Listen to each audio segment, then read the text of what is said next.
You're finally awake. Now buy Skyrim in VR. When you Uber your kid, do they leave a 5-star?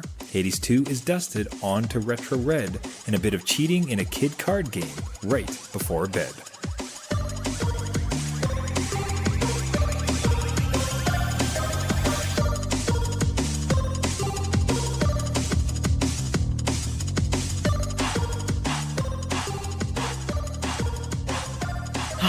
Adult beverages are poured. The kids are asleep. Welcome to New Dad Gaming. It's a show about fatherhood, gaming, and new fathers figuring out their gaming lives. My name is Trevor, and I have a 10-year-old and an 8-year-old. And I'm Jeff. I have a 15-year-old and a 12-and-a-half-year-old. Each week, we try to show that just because you became a dad does not mean it's game over. Jeff, I'm really pleased you could put aside your side gig to join us this week. I know you've been very busy, hustling and grinding the streets. That's right. So it seems that you are a now full-time Uber driver for your dear kids. And sounds like it'd be something that many of the listeners would be able to relate to as kids become older and look to go to the cool kid hangout at the mall. That's just it, right? Like, I think everybody was playing like driver when they were driving their kids to the swim lessons and to the park and all this stuff, right? But now I have a teenager that wants to go places, like actual places, and it's great. Like, again, out with the friends, that's awesome. But we've created a safe, supporting environment, right? Like, if you need a ride, just call us. No questions asked. It's not a problem, whatever. So that offer is out there, and my teen, takes advantage of that. Fine. Like, yes, it's there. Right? But what I didn't expect is the Uber-esque drop-off points to all of his friends that also are hitching a ride. So I think I've become the parent that will offer the ride, and then no questions asked to all the friends that pile in as well. Mm-hmm. So the mall trip I just did included a friend that needed to drop off his full guitar because he got in the car with a full guitar because it's after band practice. Dropped him at his house to store his guitar, get back in the car. Another friend needed to go home and just, check in with the family before they went. God. Did that. And then we made our way to the mall where my teen was like, okay, I'm going to go and probably eat here and, do some shopping or whatever. I'm like, okay, question, do you have your wallet? Do you have money for said exchange of services? Yeah, right? So there was a wallet. There was no money in that wallet. So Dad had to pony up. Not only am I driving. What? That's like... I had to pony up cash. So this analogy is falling apart because that's not how Uber works. At least the last time I took it. It's not. It's reverse Uber. It's reverse Uber where I pay them to then go and have fun. So I'm like, okay, all right. I didn't expect that depth. Like when you described it, I sort of thought it'd be like, hey, okay, you grab him, maybe a buddy, take him at the mall. But like the drive to get his friend, bring his guitar to his house, pick up another, let them check in at their house. It's like, man. Yeah. It kind of feels like, okay, now is this in bounds for you? Like you're happy to do it? Is it starting to kind of go beyond the bounds of what you'd first set out to do around, okay, I want you to hang out with friends and I want to be able to get you around, but like this is pushing it. Like, are you actively advertising this service to your friends so that I could just spend my entire evenings with you guys? That's where it's like, oh, okay, right? Like, not so sure. For the most part right now, it's fine. Like, I'm happy to do it. The car actually needs a run. I don't really leave the house too often, so it does need a run. Just freshen up those brakes. But I will drive them out, and the friends group that he has now is like really appreciative. They used to be they are the D&D group, so I kind of know them, and it gets me a chance to get to know their kind of side convos too, like within the car when they're all chatting away. So that it's not a problem right now as long as it's not through like business hours of like my actual job. I can't leave to go pick you guys up at the mall. Yeah, boss. Shh, boss. Yeah. Wait. What's that, son? oh yeah, hey, listen, my son wants poutine. I have to leave this meeting. That's right. It's funny that you say that because my kid actually did go to the mall and get poutine and tossed us a photo of it. But yeah, as long as, they're upfront on who's coming, where you're going, and you're like safe about it. And also that you have your phone charged, because they get in the car and it's like 5%. I'm like, well, how are you going to text me or call me when you need a ride? We'll figure it out. So now I carry a charged battery to give them as a handoff. I don't know if you've ever seen those YouTube videos or those shorts where somebody gets into the Uber and they just have like 15 screens and like mints and like various things. Like that's just a parent's car now. You just have to have all these things ready to go. Otherwise you get anxiety. The kid doesn't care. Like my teen is like, yeah, no, I'll figure it out. I'm like, what? There's no payphones anymore. Like, I don't know.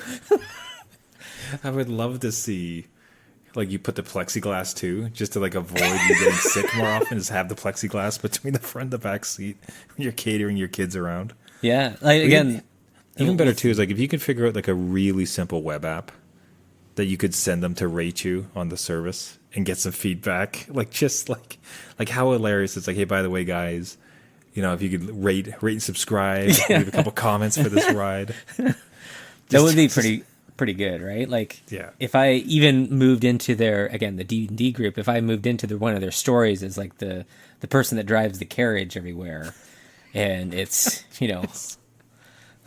the friend's dad. Yeah, what an amazing, like, it's curious because like at the same you first introduce your kids into video games, like first they were in diapers and things like that, then they started to play their first games, and you dropped them off at school, and to see, like, if anything, for myself, projected forward around, like, and now they're teens and they're stomping around the city and they need to be dropped off. Like, it's a heck of a phase shift, is it not? Pretty big, and it happened very suddenly.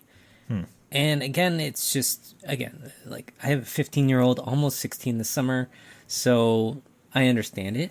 Now it's also bleeding into my my almost 13-year-old, where they have arranged with their friends to go to Square One, which is 25 minutes the opposite direction and a huge mall. Don't know how that's going to go over because you're 12. So I am not going to go around the mall with you and your friends. That's a little outside the bounds of an Uber driver. So I don't know. But you're handling it well? Like you and your wife are, it's sort of like, this is cool, or does it sort of, did you sit down one night with some wine and be like, what the hell is going on? Like, what is this?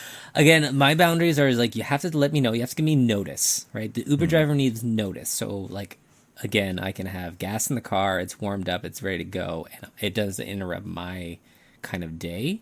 But if you're calling me, if it's late at night and you need a ride, like, again, no questions asked. That's fine. Obviously, you're in a bind, whatever.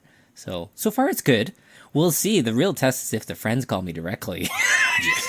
just do you know what I mean? Like, oh, hey. Circumvent your own kid and just go directly to you. Yeah, I'd be like, oh, no, can't do that. So I do want to move on, but like one thing that absolutely bears repeating that you had mentioned to me is that because we are in a bit of a glorious moment in gaming, as far as accessibility, games everywhere, things like that, and there happens to be a real amazing piece of hardware, the Steam Deck, that is a full gaming PC in your hand you can take anywhere. Has that factored into the equation as you've been Ubering around and perhaps waiting between shifts? Absolutely. I have it with my battery and the money I have to give them, but the Steam Deck rides with me. And when I've been called for a ride and have to wait 15 minutes in the parking lot or whatever, I will boot that thing up. It's not a problem. Like, it's so good. So cool. It's so easy for me to do. And I'm like, yeah, whatever. I get another 15 minutes of gaming time. Like, I can do something. And then quick save, put it to sleep, and off we go. So not a problem to me. Again, 5-star service here. I mean, just willing to wait. Like, I can crank out some hours here. Did you worry about Kingdom Come Deliverance 2 is shiny on this thing, so we're doing wonderful. That's right. Yeah. See? So that is cool. Like, if anything, it does make me feel bad for making my parents wait whenever they were chauffeuring me, because it's like Oh yeah. Good luck with your crossword, Dad. I guess. Yeah, they got nothing. Yeah. It's dark outside, like nothing. No crossword, nothing. Modern day, we got like smartphones, like Yeah. videos, Netflix, got like Steam Decks. What am I gonna do? Oh, it's all souped up. Hey, gaming dads, have any of you transferred into a chauffeur recently? Has it been a similar experience? Have you found use for portable gaming in such situations? Write into us at newdadgaming, newdadgaming.com. Now, you had mentioned very astutely being a carriage driver Yes. for the kids back in perhaps their D&D campaign, and how lovely would that be should you enter into the world of Skyrim? Yeah. And a particular story that caught my interest, you mentioned, was that there's a bit of a subplot going on to try to convince a kid to purchase Skyrim VR so that you can the dad, can dip back in. Yes. This is full circle. This is everything we've ever wanted. Like, how did this plot come about, and how's it gone? Yeah, this is something that again, Skyrim VR is a very cool game. It's something Put a pin in it. Like I was like, it's amazing. Like, yeah, it's just, no, totally. because Skyrim alone is like, it's everything you remembered is fantastic, but then the way they implemented VR makes it unbelievable. It is could be one of the greater VR experiences, especially from a gaming perspective. It's amazing. Yeah, no, totally. I want to raise it up properly. So. Yeah, no, you're completely right. Like, in the scale in that game, the dungeons seem creepier. Again, everything about VR works with this game. And I should know because I do have it for PSVR. That's the greatest part. And when I mentioned to you, you're like, okay, I don't quite understand.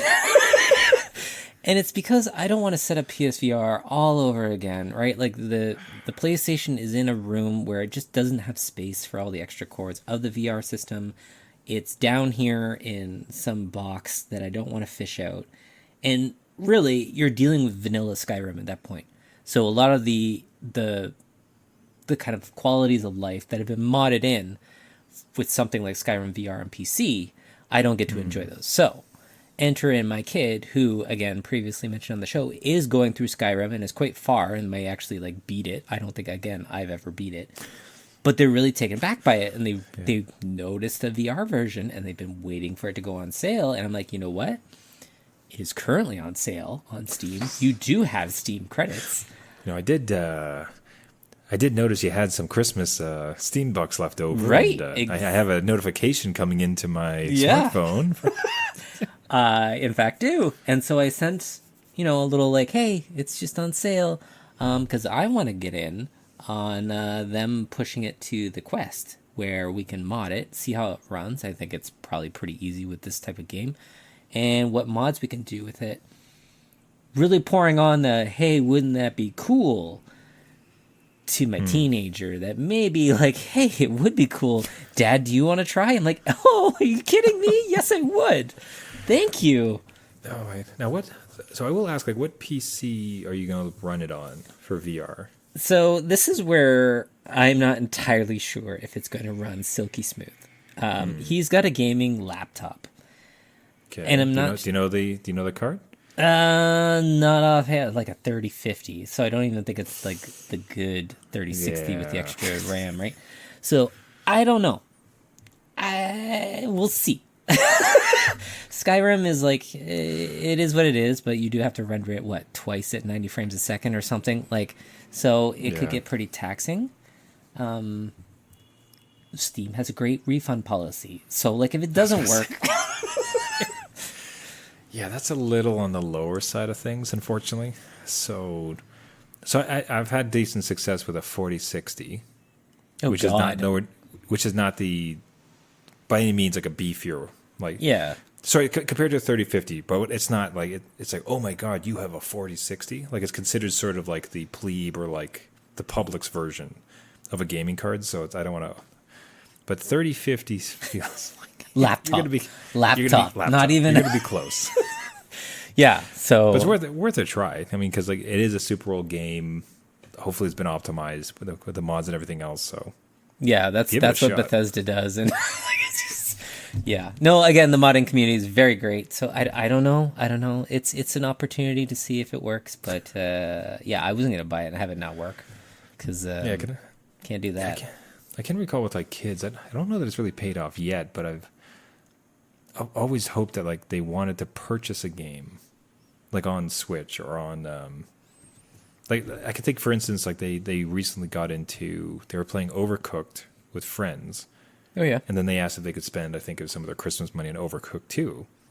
And even that, like it's not as if that was not something I was incredibly interested in, but it's certainly something that's like that. This feels like it'd be a lot of fun, especially for all of us. Like I'd be super stoked if you guys bought Overcooked too. So you start to see that kind of piling in where it's, but how about you buy some games and how about we switch this dynamic a little bit and you bring home the games this time.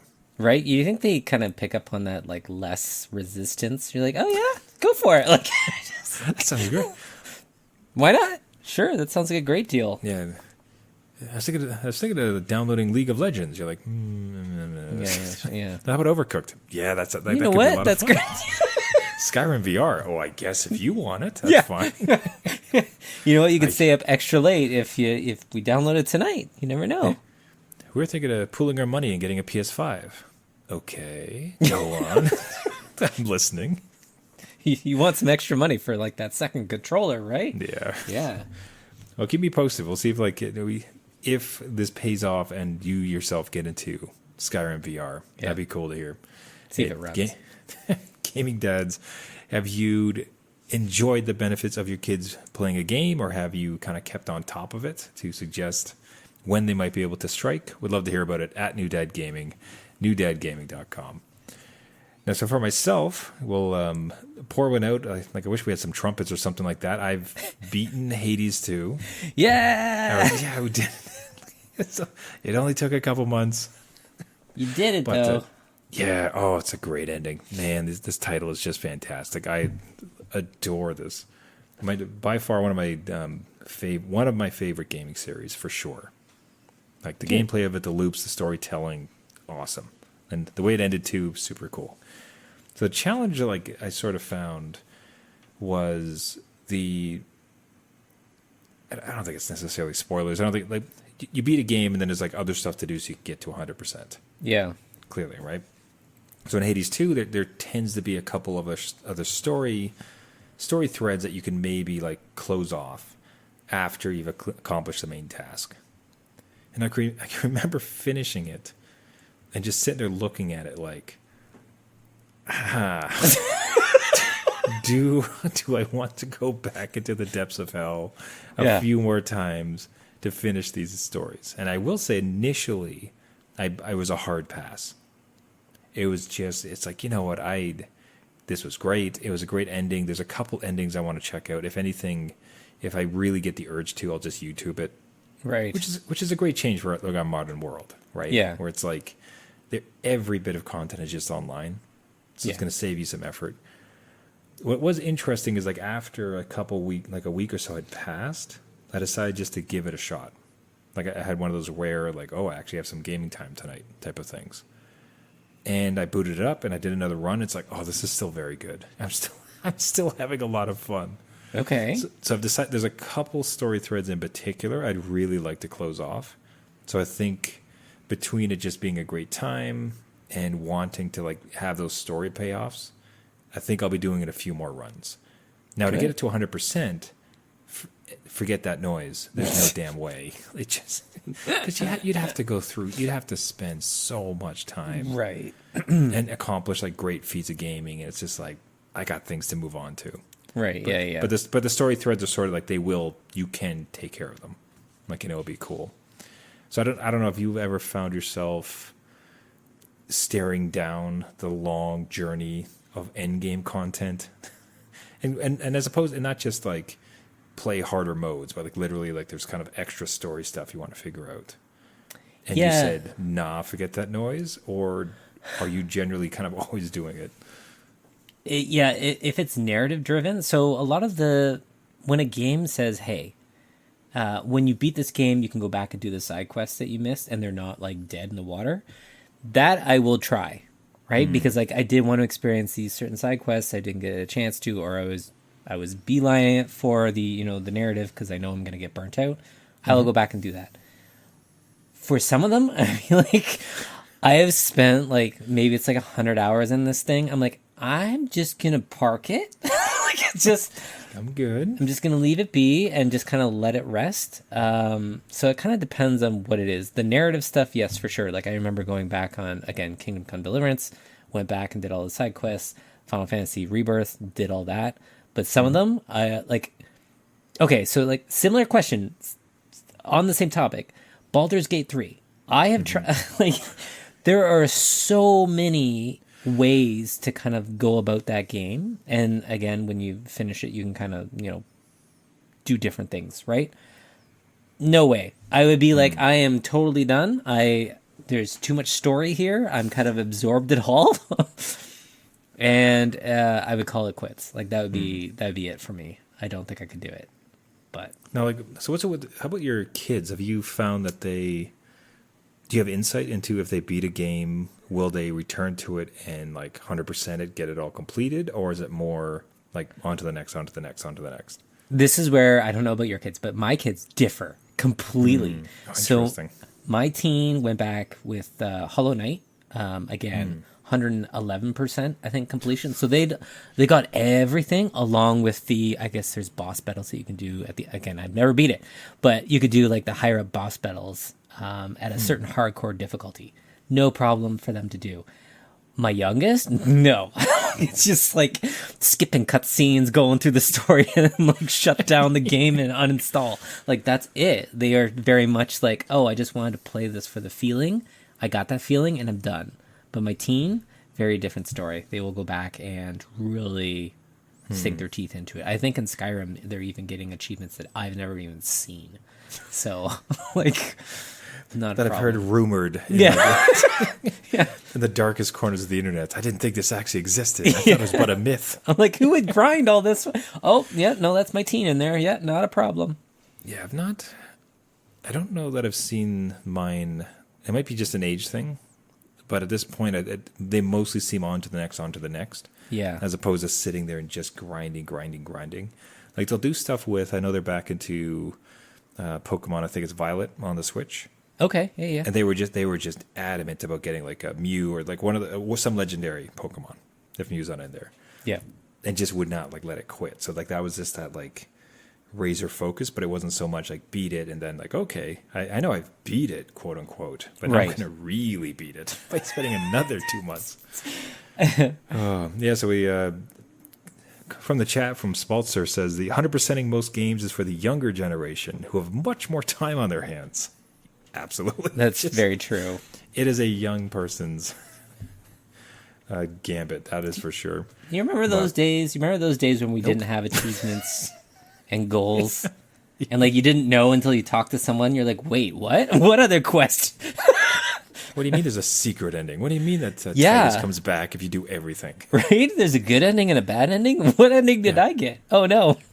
I mean, so somewhat speaking of that, I mean, the thing that I currently find, so with Hades being done, and just a bit of a refresh on myself, I'm trying to do a little bit with getting off of social apps a little bit more. It's like, why not just play some more games? Then I have my retro handheld, and just started to poke at Pokemon Red, and just adoring it. Like, this thing is like amazing. Like, it's one of those times when I have played it a number of times. Okay. Right? At various points, like, but never adamantly, and to a point where like I got close to beating it. But for some reason, like it is just hitting right now. I'd be curious if you have the same type of thing. But speaking of 100%ing it, right? Like I have zero intention of 100%ing this. Oh, okay. Because it's like catch every single Pokemon, like evolve every single one. I think there's even like some endgame type stuff in the GBA version. So you look at one like this, and it's just like, you know, as soon as you begin the game, it's like, you know, it's not going to happen with this title. Anything approaching 100%. You're not going to catch them all. That's it. It's not going to work. Gonna catch a few. And then call it quits. Move on quick. Well, sorry, I missed, did you beat the game when you had it originally? Okay, so you're going back and... Yeah, never beat it, just... I don't know, like, I'd done a few... I think I was trying to find something that was... had some degree of depth, like almost like some degree of grindiness, but was approachable. And then just fired it up again, and just by the time I got through a few of the battles and involved the Pokemon, it's like, oh, this feels great. I'm kind of liking this. And as far as like having it on like a tiny handheld that I could just like take around places, it's like, geez, like all day. This is fantastic. Yeah, and again, I can totally see that, can totally vibe with that because of just even like pick up and play, right? Because these games are very, I don't know, sessionable. Again, something for a dad, and you can pause mid battle, put it to sleep, and then come back and be like, "What was I doing? Oh, I was fighting." Like, it's a very basic, like, "Hey, I just need to defeat this thing or catch whatever." Yeah, and done. And versus some of the other ones. That's a really great point, because if any gaming dad wants to get into a game that's a little bit on the grindy side, but like very straight shot as far as the path, like I think this is one, because if you just keep walking, you will get to the next destination. And if you're not done where you are, like they'll be like, oh, there'll be a guard, or there'll be like a tree that's fallen. Like it's just very obvious, and it's breaking. And like you said, you can save at any time, any point, just save. So yeah, it's been fabulous that way. So sounds like a good cozy game, right? To kind of just cozy on. So do a little bit of Hades endgame, do a little Pokemon. Perfect. We'll see where it ends up. Gaming Dad, do you have any patience for endgame content? Have you knowingly just kind of hucked it over the fence saying never again? Would love to hear from you. Right into us at New Dad Gaming, newdadgaming.com. Okay. So this one we got to be really quiet about. Let's try to prepare. It has a little bit of secrets. Okay, I'm going to start by saying this. I have family that listens to this podcast. So for my brother and for my dear nieces and nephews, Ben, Ryan, Amelia, you cannot tell my kids this if you listen to this episode. Big secrets. Okay. My problem is so I'm going to be whispering for this. Apologies if everybody doesn't get it, but like my kids are like sleeping right next door to where I'm recording right now. So we were playing a card game called Flip 7. This is, by the way, fantastic card game. Okay. Like I actually like highly recommend it. It's a little bit, it's kind of a neighbor to gambling, so consider that. But you are trying to get to 200 as fast as you can. You get given cards with values from 0 to 12. There's 12 12s, 11 11s, 10 10s. So if you get the higher points, yay. But there's a bigger chance that you're going to get another one of those. And if you get two of the same type, you're out. Oh, you don't need 8 points. And then there's a round, and you're just like adding up rounds. Wow. Right? Okay. All right. Okay. So the scenario was, this is where the secret comes in. It's okay. Is that my youngest was doing terribly, just zero luck, right?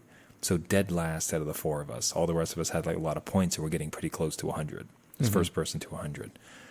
But all of a sudden he starts going on a small run, and then another run, and all of a sudden he's kind of in striking distance of 200. And then one of the things about the game is if you get 7, so by the name, Flip 7, if you get 7 different cards, everybody else gets out, and you get an additional 15 points. Okay. Okay, so my youngest, he starts he goes on this run, and he has all of the cards, right? So it's all lining up. So it's like hit. It's like, oh my God, it's a 5. And everybody's like, we're all screaming and yelling like we can't believe it.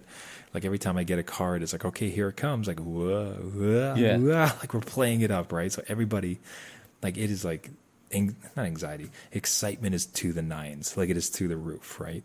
Yeah. Everybody's loving it. To the 7th. Yeah. Yeah, thank you so much. And he's on the cusp of winning the whole damn thing. He just needs to get, I think it was like 3 more different cards.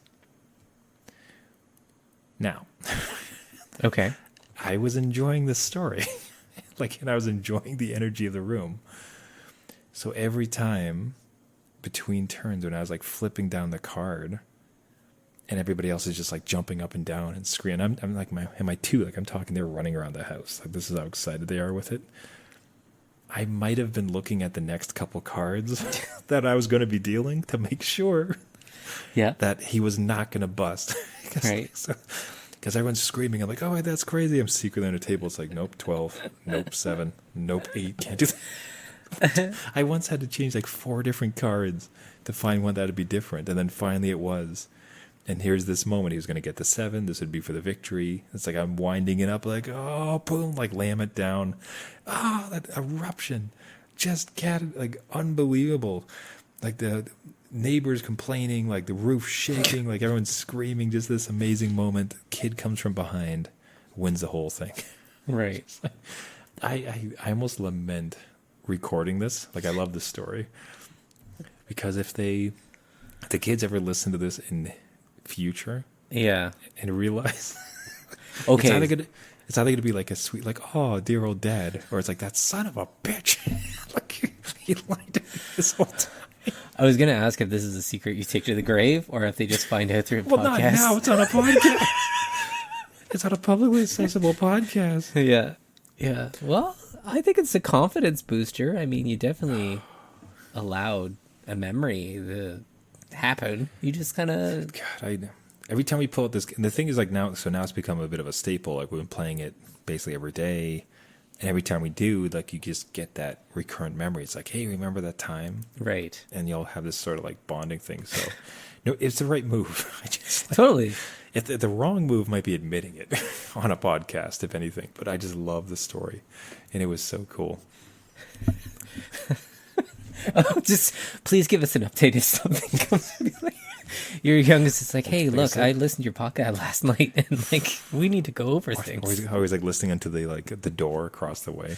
Yeah. So so listener sponsor says, great game. They made it an expansion that adds more player interaction, generally much more negative and punishing effects. Jeez, like maybe we have to check that out. That sounds pretty cool. Yeah. But no, the gaming dads listening, I'd suggest it. Like if you're looking for a card game, because it's fairly low. It's easy. Like it's not. The mechanics are not deep in the slightest. There is a little bit of strategy around. Okay, I can't keep just rolling the dice, risking it all. Or you can, and that's just like you get That's to your choose. style. Yeah, it's like anytime it gets above 15, I'm going to take it. Or unless I get 6 cards, I'm not touching it. You know what I mean? And like you play the dice. Right. So it's a perfect type of mix, and I could not believe how well it played in the family. And we had this amazing moment that hopefully, until I'm very old, and then kids, whenever you do listen to this in future, I hope you learn it was just to serve the story, because that was such a cool moment. No regrets. That's awesome to hear. Again, and I'll look into the game too. I want to create those kind of moments. And I'll be in there with you. You're going to specifically look to cheat. Yeah, absolutely. Who's the dealer? Me. Yeah, me. Definitely me. Yeah. All right, everybody. That'll do it for this week. Thank you so much for listening. This has been New Dad Gaming. If you like the show, you can find us on all the major podcasting networks, Google, Spotify, Caster, Google Play, wherever you get your podcasts. If you do find us, if Jeff and I can please ask for a wonderful favor, if you can subscribe, if you can like, and if you can leave a rating. It does a huge amount for us as far as getting us out to other gaming dads, discoverability, as we try to build up and have a really great year. It's been honestly amazing. Despite very few episodes in the month of January, this has actually been a really great year so far. So Jeff and I are incredibly thankful. And if you gaming dads can help out some other fellow gaming dads, we'd appreciate it. If you have a story, so if you'd tilted the odds of a particular game in your kid's favor, are you looking to get back into Skyrim? Are you Ubering your kids around? All this and more. One of the favorite parts of Jeff and I for the show every week is speaking to his fellow gaming dads. So reach out to us either for something on the show or just directly at New Dad Gaming, newdadgaming.com. Everybody, thank you once again for listening. This has been New Dad Gaming, and until next week, my name is Trevor, and I have a 10-year-old and an 8-year-old. And I'm Jeff. I have a 15-year-old, a 12-and-a-half-year-old, and 5 stars for my Uber rating. So there you go. Moving on up, buddy. That's right. I love the Charger and the Mint. Top tier. Perfect. Remember, everybody, just because you became a dad does not mean it's game over.